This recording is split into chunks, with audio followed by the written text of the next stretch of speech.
Hi, my name is Katja. I hail from Slovenia, beautiful small country in Central Europe. I will read my book The Most Beautiful Dress in the World that I draw and wrote for girls of all ages, parents, grandparents and teachers.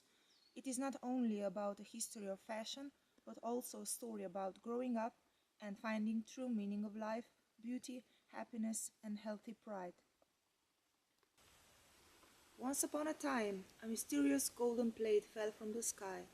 It was moving very fast, in small and big circles, spirals. In the moment the golden plate touched the earth, boom, bam, pow, it suddenly became two things: a giant mirror and a strange snake that was changing her colors every minute.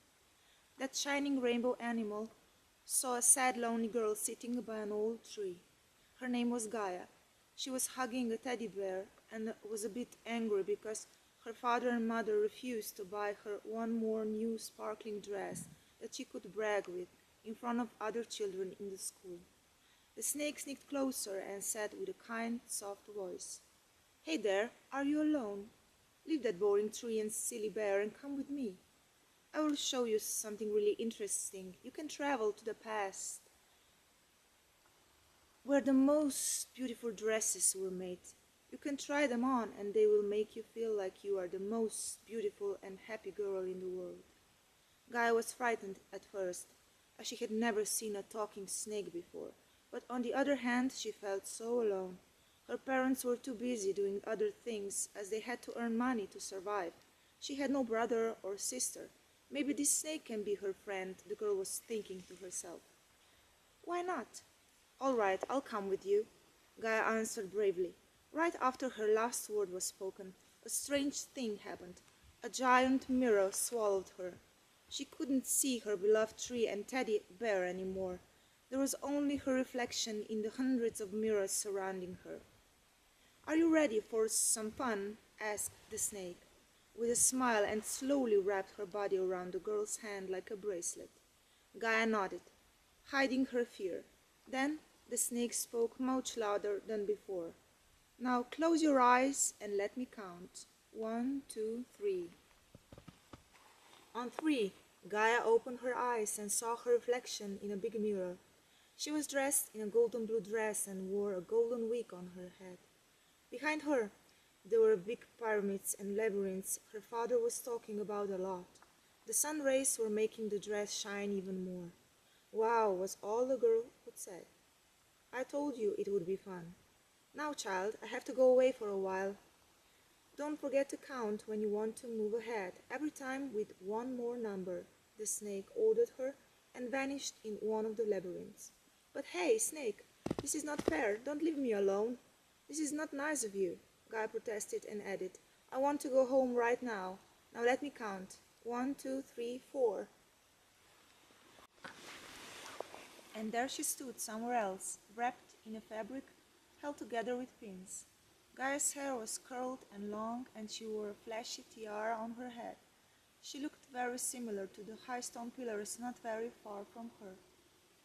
"This is great. I feel like I'm someone really important," Gaia raised her chin with satisfaction, forgetting she wanted to go home.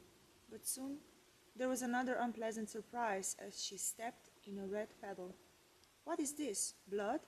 Whose blood is that? Well, I don't want to know. 1, 2, 3, 4, 5, she screamed, shutting her eyes. When Gaia opened them, the darkness was still there. She was standing on a street in the middle of a quiet night with the moon in the sky, but there were no stars. Light was coming from windows with crosses. It was quite cold, and the girl noticed she was wearing much warmer clothes: a thick woolen coat with a hood, a dress with long sleeves, and tips of the shoes. "Haha, it looks like they are made from bubble gum and then stretched. I look rather funny, I must say," Gaia whispered to give courage to herself, as she felt like someone or something was watching her. Indeed, there were red eyes staring right at her, watching her every move. "Mom, Dad, where are you? I'm so afraid," she wept silently. Like an answer, in the next moment something appeared in her hands. A key. Which door does this key open? Gaia didn't understand what she was supposed to do, so she chose the exit she already knew, but now she was too afraid to continue the counting. 6, she screamed into the night. The magic worked. The key disappeared, but daylight was back. I look like a princess, said Gaia excitedly, and quickly forgot about her fear. She wore a royal velvet dress long to the ground. Her white collar was white as a peacock's tail. There were colorful precious jewels in the necklace around her neck, and in her hair held up high. Now this is something completely different, she smiled. But it was not long before something started to bother her, like someone threw her in a box, round and square, at the same time. It was becoming more and more difficult for her to breathe. What is happening? I don't need to bear this. 7, she demanded change, and again went away. This is crazy, Gaia laughed, when looking at her reflection in the mirror. She was standing in a great hall with golden furniture all around her. There was also a golden toilet there. Gaia's skirt was so wide on every side of her hips that her hands could rest on it. Her hair was completely covered with a huge white wig, and on the top of it there were a big ribbon and a hat embellished with a little ornament in the shape of a ship. What's that smell? Oh, it stinks really bad, the girl wrinkled her nose, wondering if someone near her had just pooped. Gaia suddenly felt a little bottle in the palm of her hand. It was perfume. She opened it and tried to cover the bad smell, but it only got worse. I can't breathe, and that tight corset under the dress is squeezing me, Gaia complained with a weak voice, and just before she passed out, she added, 8. When Gaia blinked in the light, there was a tender smell of roses all around her. The girl had a lovely hat with flowers on her head and a bag with matching pattern in her hand. She was wearing a dress and shoes as light as the feather, both made of pure silk.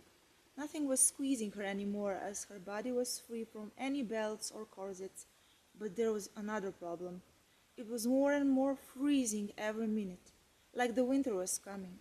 Achoo! Gaia sneezed and blew her little red nose into a silk handkerchief. It is a shame the weather is so cold, when I am wearing summer clothes. Bye-bye, off I go. 9. Oh, not again. Gaia realized there was a corset on her body, but this time it was shaped like the letter S. With her booty pushed behind and large with decoration, she looked funny, like a duck. But otherwise, her dress was warm, elegant, covering almost all of her body. Gaia again had a hat and also a parasol, protecting her beautiful fair skin in the sun. She was imagining herself walking peacefully in the park that she saw in the mirror. But suddenly, her back started to ache. It was because of the corset. When Gaia saw a cat which had just caught a mouse, she thought she was like that little mouse, not free at all. So she announced, 10. It was evening. Gaia heard music that was calling her to dance and sing all night long. Her hair was surprisingly short, with a big bird feather in it. She was wearing a long necklace with pearls. Her dress was lighter again and shorter than ever before, with fringes at the bottom. Finally, I am free like a bird, Gaia was thinking to herself with great joy. Just when she was on her way to the dance floor, she noticed something in the moonlight, a mouse, again. In fact, it was a frightened he-mouse this time, which was trying to find his way out of this loud and crowded place. Gaia got angry. Go away, or I will walk all over you and flatten you to the ground, you stupid animal. To the girl's big surprise, the mouse spoke, and he responded to the threat with a squeaking tiny voice. 11. Gaia was immediately pulled in a whirl, where she didn't feel anything, as if someone had turned her to stone. What was that? How did the mouse get the power to decide when and where I should go? The girl was puzzled. But then she forgot about everything as she heard the most entertaining music ever. It was called rock and roll. Gaia wore glasses through which she saw a perfect world with no pain and sadness. Gaia's hair was curled from the inside out. Her dress with the broad belt was cute. It reminded her of a giant butterfly or a sandy clock. Who cares about rules when I can have such a great time all the time? Rock around the clock, she sang. Right then the alarm clock rang. Oh, why is it ringing when it's only 12? Said the girl without thinking about the trap, and she was immediately sent away. There were rays of rainbow light on Gaia's face. She was standing on grass, wearing jeans and shirt with a flower pattern. One flower was in her hair, which was long and falling freely again. She still wore glasses, but they were much smaller and round. Gaia saw a dog barking wildly and running after a cat that was catching a mouse, trying to make it its snack. The girl did not agree with such kind of behavior. No, no, no, let's all be friends, come on, we can eat plants and be happy, living in peace together forever. The animals weren't excited about that. They had just heard, and they said in one voice, 13. Now Gaia didn't wear glasses anymore, but she had headphones on her ears. There were all kinds of music coming out of them, telling her how special she was, that she should cheerfully jump and dance like a black sheep among the many white sheep. Her hair was far from that, as it was bright red, shining like a precious ruby. In one moment, Gaia, dressed in a colorful and cozy sports clothes, burst into tears and began to talk. All of that splendid attire that I am wearing doesn't make me feel as the most beautiful and happy girl in the world at all. That sneaky snake was lying. I'm even more lonely than ever before. I'm such a fool. I've had enough of all this circus and traveling through time. 14. This time Gaia succeeded to move ahead by herself. The mysterious force for the first time turned her face away from the giant mirror. There was no end to her happiness when she realized she was home at last. First, Gaia hugged her teddy bear and the old tree as never before. In a little fear, she turned around to see herself in a mirror, but she was relieved, as the reflection showed her she was dressed in her good old clothes again, embroidered with symbols of natural forces, sun, moon, the stars, earth, sea, and rivers. The same dress she was wearing before she began hanging out with the rainbow snake. This is it, I don't need new clothes. I feel like the most beautiful girl in the dress my mother sewed just for me, and in the boots my father made me. When Gaia's parents returned home, she told them what had happened to her. They smiled with understanding, hugged her, and told her they loved her very much. As a family, they decided they would spend much more time together from that time on, so there will be no real reasons for bad mood.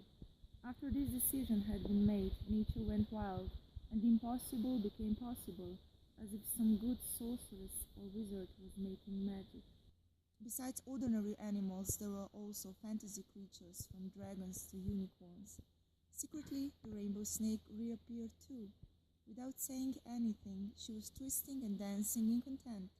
But in the sky, there was something else, a new golden plate, but it didn't fall on earth. Instead, the girl's skin and hair became even fairer and got a golden shine. The old tree grew brand new leaves and branches. The teddy bear became alive, and he ran to the forest to find his family. Gaia wasn't too sad about that because she was sure he would still come to visit her from time to time. Finally, Gaia really felt that she was wearing the most beautiful dress in the world, which was wrapped around her like a never-ending spiral, a spiral of love.